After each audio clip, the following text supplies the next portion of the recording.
itu listriknya dibagi-bagi, jadi dia hanya nyala berapa jam sehari. Oh, Jabodetabek aja yang diisi berita itu loh. Ini isi berita tuh Jabodetabek aja ada kecelakaan di sini, bla bla bla segala macam. Itu mengobati hati mereka bahwa mereka merasa diperhatikan sekali.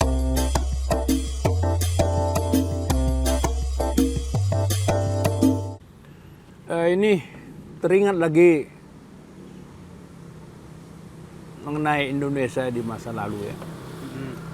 Ketika itu terjadi kenaikan harga minyak dan Indonesia mengalami lonjakan pendapatan yang penerimaan negara yang demikian besar dan pendapatan negara itu lebih dominan dari minyak pada waktu itu. Ditambah dengan hasil tambang dan hutan dan laut dan lain semuanya pada waktu itu ya. Nah, minyak itu kan kebanyakan kan dari daerah, terutama Sumatera. Iya. Ada juga dari Kalimantan memang. Tetapi dari Sumatera itu dibikin besar. Nah, pada waktu itu kalau pemerintah bilang bahwa hanya bukan pemerintah. Kalau waktu kampanye selalu dikatakan bahwa tidak ada uang dari rakyat karena ada minyak. Di dalam pembangunan itu tidak ada dari rakyat. Jadi rakyat itu hanya menonton lah gitu kan. Tidak ada partisipasi. Kalau sekarang kan pajak kan. Nah, yang kita rasakan pada waktu itu hasil-hasil minyak itu justru membangun di Pulau Jawa pada waktu itu. Iya. Nah, dan kemudian hari itu kan jadi problem. Seakan-akan tanda petik seakan-akan itu menjadi Jawa sentris pada waktu itu kan begitu. Pembangunannya hanya terjadi di Jakarta karena uang beredar di Jakarta itu kan hampir dominan lah di Jakarta, ya kan? Mayoritasnya. Nah, kemudian di Pulau Jawa lah. Dulunya kota terbesar nomor 2 itu adalah Medan. Tapi dalam perkembangan selanjutnya berubah menjadi nomor 3. Nomor 2 Surabaya. Kan begitu. Kan ada ekonomi di sana kan? Iya, pelabuhan. Nah, di dalam sekarang karena di zaman reformasi itu kan jadi problem, jadi masalah lah pada waktu itu kan.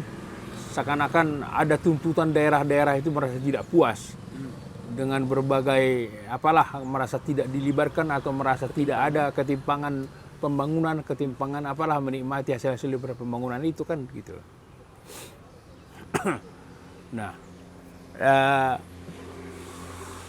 dan itu kan menjadi masalah, terutama dengan adanya dimotori dengan apa yang terjadi di Aceh dan di Papua kan begitu. Ini Freeport dan juga di Exxon yang di Aceh kan. Iya. Nah, sehingga pada waktu itu terjadi tuntutan dari daerah yang ingin punya peran yang lebih besar atau ingin menikmati pembangunan itu lebih besar, kira-kira begitu, dan ingin berperan lebih besar, sehingga terjadilah ada mulai otonomi daerah kan. Nah, sejak itulah mulai ada kita mengenal otonomi daerah dan mulailah daerah-daerah berpartisipasi, bahkan terlibat di dalam dalam politik dengan adanya pilkada kan jadi bupati atau wali kota kan dipilih dan gubernur dipilih oleh rakyat langsung kan gitu. Nah, dan kemudian hari disusul dengan datangnya undang-undang desa, sehingga ada dana-dana untuk desa dan itu baru 10 tahun 9 tahun lah mulai efektif berjalan kan. Sehingga daerah-daerah itu sudah mulai menentukan sendiri apa-apa yang mereka bangun kan gitu dengan dana desa itu kan. Ada gitu. otonomi gitu. Ada otonomi.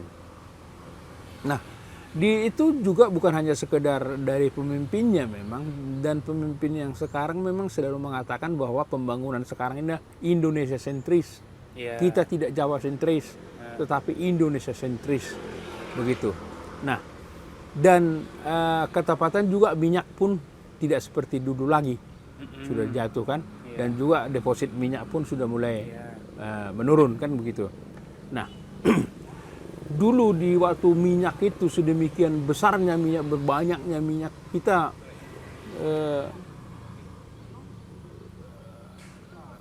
menurut saya, menurut Bapak rasanya kurang begitu memaksimalkan, mengoptimalkan pembangunan itu gitu loh dengan dana itu. Di tahun 80-an kita kan sudah berpikir Jakarta ini satu saat demikian besarnya. Iya. Karena pada waktu itu mulai pembangunan di luar Jakarta kan, di Bekasi. Jadi dengan adanya pemindahan di jalur rel yang ke Bekasi kan rel kan? Iya, iya. Karena itu jalan dan rel itu yang diharapkan pembangunan jalan, pembangunan perumahan-perumahan. Ya kan? Nah, ini kan punya masalah yang lain yang pada waktu itu kenapa Jakarta tidak dimaksimalkan dibangun sedemikian rupa, termasuk masalah MRT. Seandainya pada waktu itu dibangun MRT maka masih lebih murah biayanya kan, dan tentu akan sanggup karena dana minyak itu demikian besarnya kan gitu. Nah, tapi tidak dilakukan baru sekarang kan, di saat ekonomi Indonesia agak susah, disitulah justru di situ digenjot itu kan membangun itu. Nah, tapi kemudian kan Jakarta kan semakin terpusat semua di Jakarta, kegiatan ekonomi apapun jadi terpusat di Jakarta pada waktu itu, dan kemudian terjadilah perluasan Jakarta sampailah ke Bekasi. Nah, pertama kan Bekasi pada waktu itu. Dan itu punya konsekuensi yang lain, ya kan? Konsekuensi yang lain yang kita sudah bicarakan dari dulu, bahwa terutama kalangan mahasiswa sudah membicarakan masalah itu. Nah, perumahan-perumahan itu dibangun di Bekasi. Konsekuensinya sawah-sawah itu yang dirubah menjadi perumahan. Iya, alih fungsi. Ya kan begitu. Nah, padahal yang bernama Kerawang Bekasi itu dari dahulu kala itu rumbung padi. Oh, ya. Ya kan? Kerawang Bekasi itu adalah lumbung padi. Tetapi kemudian justru secara perlahan semua Kerawang Bekasi itu sudah menjadi perumahan. Artinya apakah kita bisa yang tadi kita makan padi itu dari sawah di Kerawang Bekasi, sekarang yang ditanam di sini kan jadi rumah. Makan beton. Disuruh makan beton atau makan bata kan? Kan begitu. Kan tidak mungkin kan gitu ya. Nah, itu kesalahan menurut Bapak, itu kesalahan pembangunan. Karena sawah yang sudah bagus itu kan dirubah menjadi perumahan, kemudian dicari lagi. Karena sawah harus dibuang, itu nggak boleh enggak gitu. Manusia harus makan kan? Iya. Gitu loh. Berarti harus dibuat lagi sawah di tempat lain. Gitu. Nah, jadi sepertilah kalau seandainya dulu itu MRT itu ada di tahun 80-an itu, pada waktu oil boom itu terjadi, itu tidak akan seperti itu gitu loh. Nah, cerita dulu ya. Bapak dulu pernah di tahun 88 89 ada di Riau, terutama di Durinya, ya. Duri itu penghasil minyak yang terbesar di Indonesia. Ya. Itu penghasil minyak yang terbesar di Caltech. Ya. Dulu Caltech kan? Ya. Berarti itu yang terbesar di Indonesia kan? Ya. Nah, satu-satunya jalan berapa kilometer tuh Itu jalan ke pasar, itulah jalan aspal di situ. Itu pun kecil. Padahal dari setiap menit berapa $1 ya. berapa galon minyak yang dibawa dari sana gitu. Iya. Tidak ada pembangunan di sana.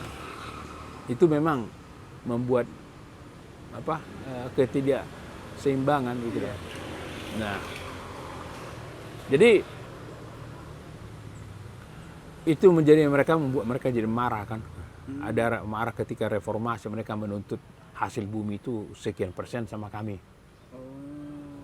Jadi pada waktu itu muncul seperti itu. Jadi di daerah Duri itu waktu kejadian. Riau, iya kejadian dari Duri. Tapi kan di Riau kan semuanya sebenarnya. Tapi sumur-sumur itu kan ada di Duri. Tapi kan pengolahannya sedikit itu ada di Dumai kan. Oh iya. Karena Dumai itu menjadi menjadi pelabuhan untuk minyak kan. Iya Pak. Iya untuk Iya kan angkutnya, gitu. transportnya. Kalaupun ada di tempat-tempat lain kayak Minas segala macam itu sedikit. Tapi kalau di Duri itu yang sumurnya paling besar itu di situ. Nah, jadi coba bayangkan satu jalan pun itu pun nggak panjang. Itulah yang mereka nikmati. Listrik itu hanya di pusat kota, bukan kota, sebenarnya bukan kota lah kita sebut namanya, di kota kecil, kecil banget gitu kan. Itu listriknya dibagi-bagi, jadi dia hanya nyala berapa jam sehari. Oh, di kuota gitu. Iya, jadi gitu. Nyala umumnya jam 6 sore, nanti jam 6 pagi mati kan. Oh, iya. Tapi ini kan tidak setiap hari seperti itu. Ini giliran, di sana seminggu, di sini seminggu, gitu-gitu. Oh, tuker-tukeran. Jadi padahal mereka menghasilkan minyak. Energi. Nah, dulu Profesor Hendra Asmara menulis itu sangat bagus dari Universitas Andalas, ya. Cuman angka-angkanya Bapak sudah agak lupa memang. Jadi itu perbandingan ekonomi Sumatera dengan Jawa dia tulis pada waktu itu. Tapi dia tulis itu di majalah, di koran Sinar Harapan, dua tulisan. Masih bersambung ke tulisan ketiga, ketika mau tulis tulisan ketiga langsung dibredel korannya, tulisan itu. Dia sebut dengan angka-angka semuanya. Ya. Jadi yang menghasilkan membangun Indonesia itu adalah hasil dari Sumatera, kira-kira begitu gambarannya. Tetapi Sumatera sendiri tidak menikmati. Oh iya Pak. Iya kan? Nah itulah. Jadi citranya apa? Jadi gambarannya kesannya kayak koloni gitu, kayak koloni Inggris apa gitu yang dikeruk kekayaannya dibawa ke iya dibawa ke sini gitu. Makanya itu yang diapakan oleh Jokowi adalah bahwa pembangunan kita Indonesia itu adalah pembangunan Indonesia sentris, bukan Jawa sentris. Makanya itu diperlihatkan dengan membangun daerah dan juga diberikan lagi perhatian khusus yang ke timur. Karena timur itu kan Indonesia bagian timur itu agak kemiskinan ya, agak terlambat pembangunan di sana. Jadi demikian bermasalah lah ya. Jadi untunglah dengan adanya presiden sekarang yang suka datang ke Papua itu mengobati hati mereka itu. Ya, jadi itu mengobati hati mereka bahwa mereka merasa diperhatikan sekali dan mereka ada perhatian yang demikian besar, baik secara pendekatan pribadi maupun juga dengan pembangunan yang ada di sana kan begitu. Nah itu dah. Jadi banyak lagi program-program yang sekarang supaya menjadi Indonesia sentris. Jadi tidak lagi hanya berpusat di Pulau Jawa, tapi juga di seluruh Indonesia, ya. Pemerataan itu ya. Nah, iya pemerataan itu. Seperti punya tol kan sekarang sudah ikut di Sumatera kan begitu ya. Iya. Bahkan di Kalimantan sudah ada. Kemudian dengan adanya nanti tol laut kan, itu menghubungkan seluruh Indonesia kan. Jadi Indonesia sebagai satu kesatuan, gitu ya. Jadi tidak terpecah-pecah gitu lah. Nah, kemudian nanti ada tol angkasa itu mempersatukan seluruh Indonesia kan. Seluruh informasi itu ada dari yang sama di seluruh Indonesia gitu. Jadi ini menjadi satu kesatuan gitu supaya tidak terpisah-pisah ada ya sebagian menikmati, sebagian tidak menikmati, sebagian begini gitu. Jadi lebih diusahakan sedemikian merata ya. Begitu. Itu baru kita rasakan di sekarang. Iya. Ya seenggaknya dari ya persepsi publik sih emang kelihatannya seenggaknya dalam 5 tahun terakhir utamanya ya, memang ada paradigma gitu sih udah mulai Mulai terlihat. Iya, seenggaknya dari hal ini aja lah. Oh gini contohnya, mungkin kayak dulu kalau misalnya kayak waktu aku kecil gitu, kayak kita nonton berita tuh cuman tentang Jabodetabek aja yang diisi berita itu loh. Isi berita tuh Jabodetabek aja ada kecelakaan di sini, bla bla bla segala macam. Tapi sekarang mulai kayak relatif lebih sering ada berita, oh ada di Sorong ada kejadian ini, oh di mana misalkan di Sulawesi Tenggara, di Palu ada kejadian. Jadi udah lebih mulai exposure dan suara-suara sengaja kalangan muda ya, suara-suara dari daerah tuh mulai makin muncul. Iya. Di Papua dibangun stadion. Iya. Di Mandalika dibangun tempat balap kan. Itu kan luar biasa kan. Nah, IKN justru pindah ke Kalimantan Timur kan. Nah, jadi mulai lagi berubah semuanya cara memandang paradigma berubah. Sumatera sudah mulai tolnya udah banyak lah terbangun. Iya. Ya. Kalau kemarin seandainya COVID tidak separah itu mungkin sudah bisa agak tinggal sedikit lagi lah itu kan. Nah, tapi begitulah dulu. Jadi bahwa Sumatera menikmati hasilnya ya.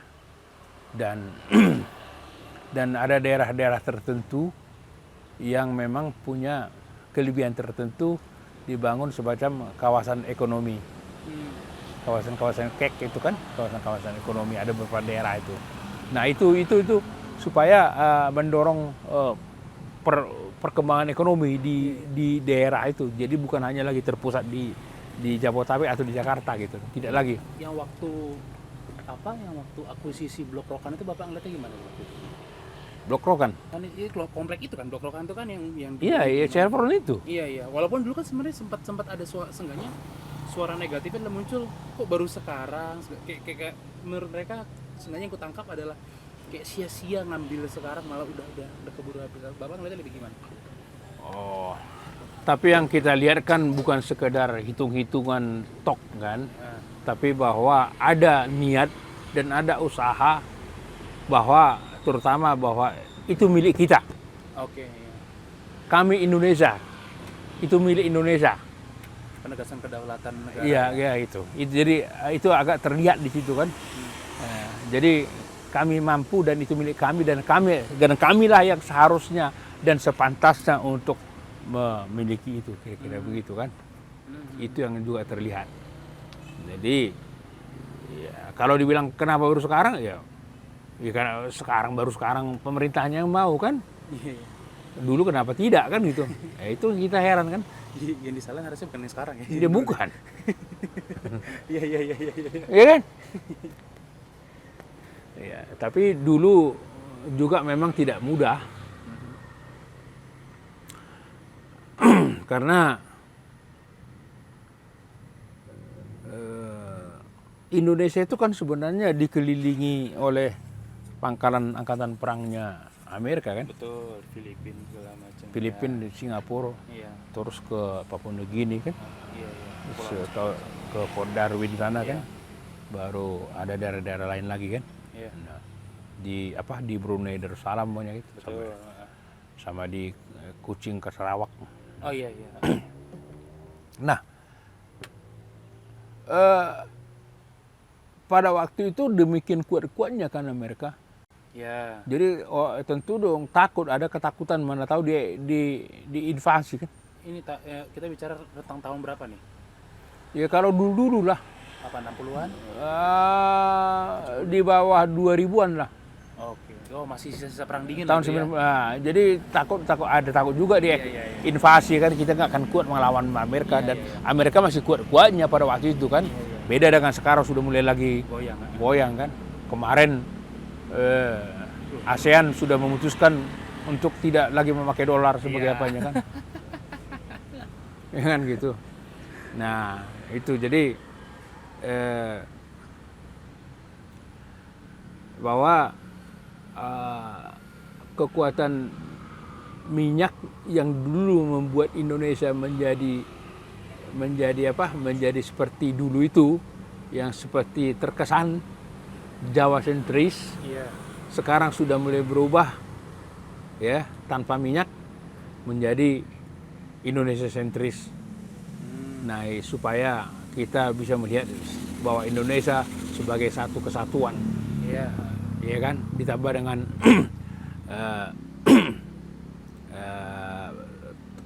tata negara kita, negara kita ini sudah ada otonomi daerah, sudah ada undang-undang desa, di mana otonomi daerah membuat keleluasan untuk menentukan dirinya sendiri secara politis, tetapi undang-undang desa itu memberikan dana langsung ke desa, sehingga setiap desa bisa menggunakan uang itu untuk kepentingan mereka yang mereka perlukan. Nah ini. Nah itu, kalau itu kan aku memang setuju tuh, maksudnya kalau dalam seenggaknya pemikiran ini Adam Smith ya, ekonomi, bahwa pengeluaran negara tuh harusnya selokal mungkin, sekecil mungkin skalanya kan, makanya nggak jangan semua di pusat semua. Makanya menurut gue konkret sih dengan dana desa mereka lebih ada fleksibilitas, lebih menjawab kebutuhan lokalnya.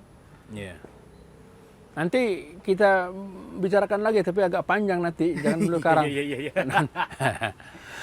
Betul, topik dulu. Jadi itu dulu tentang minyak, cerita tentang minyak kan gitu ya. Jadi kita ada terjadi pergeseran ketika ada terjadi oil boom itu, ya booming minyak itu. Jadi itu membuat pemerintah demikian merasa berkuasa, tidak memerlukan rakyat di dalam membangun itu, dan itu dikatakan gitu kan. Jadi dia merasa bahwa tidak perlu bayar pajak sepeser pun, nggak perlu, kami bisa mampu melakukan biaya itu karena pengaruh minyak itu. Memang feodal banget ya. Iya, bukan hanya feodal, merasa berkuasa sendiri, seakan-akan negara itu hanya bisa dilakukan dia sendiri, kami aja yang lakukan, kalian penonton aja ya di situ, kayak begitu. Monarki, lebih monarki bahkan. Iya, dulu begitu. Hanya diam aja. Nah, itulah Orde Baru kan. Iya. Kita mudah-mudahan tidak balik lagi ke sana. Iya sih. Dan menurutku juga akan sulit nggak sih sekarang untuk monarki, karena ya itu sih, pluralismenya lebih diintensif sekarang mungkin orang, apalagi karena interkoneksi ya, internet utamanya ya. Karena kalau terlalu difokuskan satu aja, karena jujur ini 2018 ya, pernah ada waktu itu isu, aku lupa persisnya apa, tapi tanpa bermaksud untuk ngomongin yang orang Jawa atau gimana, tapi waktu itu sempat ramai, walaupun aku pribadi nggak setuju sih, tapi ada film ini, aku lupa judulnya apa, Yowispen nggak salah, itu film 2019 2020 mungkin, lupa aku. Itu ramai di internet karena yang protes adalah kok filmnya bahasa Jawa semua. Aku sebenarnya nggak setuju sih, karena menurutku ya kalau orang Jawa mau bikin film Jawa ya silakan, cuma seenggaknya yang ada yang bisa dilihat di sana adalah ada keinginan untuk diakui yang suku-suku lain mungkin. Jadi menurutku kalau mau monarki lagi mungkin akan berontak sih. Ya itu nggak lagi lah kalau itu terjadi lagi, ya tentu menjadi permasalahan. Dan kita kan akan selalu secara dialektis selalu berusaha menyeimbangkan terus kan. Jadi itu kan berdialektika terus kan, seperti itulah. Jadi ya itu aja, bisa saja. Itu. Makanya gerakan-gerakan nasionalis juga makin sporadis banget kan, gerakan-gerakan nasionalis itu sekarang, dialog-dialog antar suku segala macam, kayak sekarang makin banyak acara-acara kayak gitu tuh, lihat entah di internet atau di mana, atau event-event yang itu. Ya. Jadi gitulah. Arahnya menarik lah untuk Indonesia ke depan. Apa prediksi Bapak 25 apa? Sebutlah 20 tahun lagi. Sengaja dalam konteks karena ini kan maksudnya kita mungkin kita lagi menghidupi sejarah sekarang, perubahan paradigma Indonesia kan. Ada perubahan tadi yang Bapak bilang dari Jawa sentris menjadi Indonesia sentris. Apakah ini kayak prediksi Bapak suka ngawang-ngawang aja 20 tahun lagi kayak gimana kira-kira?